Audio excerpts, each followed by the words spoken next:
औरत जब किसी मर्द से ताल्लुक ख़त्म करती हैं तो सबसे पहले इस पर जालिम होने का इल्ज़ाम लगाती हैं, फिर बदकिरदार और फिर इसकी माँ बहन की किरदार कशी शुरू कर देती हैं।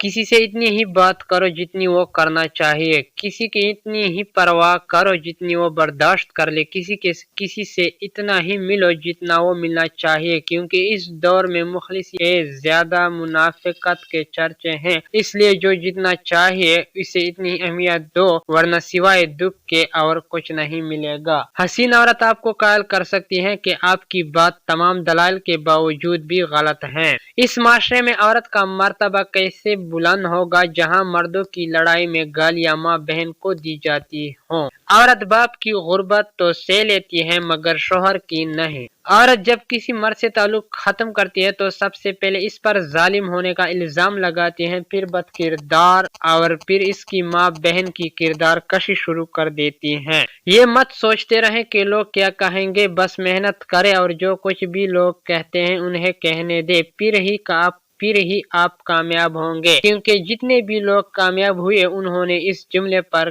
के लोग क्या कहेंगे गौर किए बगैर मेहनत की और अपनी मंजिल को पा लिया। सो मेहनत करे और लोगों को कहने दे जो कहते हैं। मोहब्बत में ऑप्शन नहीं होते, या तो इंतखाब करो या फिर छोड़ दो। छोड़ना है तो मुकम्मल छोड़ो, और अगर मेहनत करना है तो अव्वल दर्जे पर रखो, क्योंकि जिसे चाह जाता है सिर्फ इसे ही देखा जाता है। मोहब्बत में दर्जा अव्वल ही रहता है, दोम सोम को मोहब्बत नहीं बल्कि ऑप्शन कहते हैं।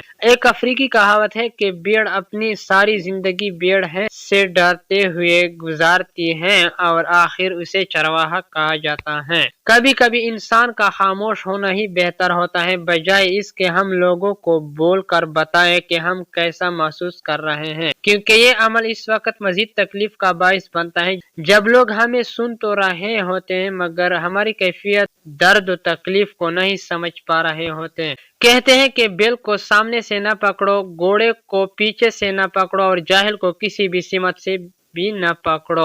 अगर कोई शख्स आपसे फासला रखना चाहता है तो आपका भी अखलाकी फर्ज है कि इसकी ख्वाहिश का एहतराम करे। जिसकी जिंदगी में आपकी जगह न हो उन्हें मजबूर नहीं करना चाहिए।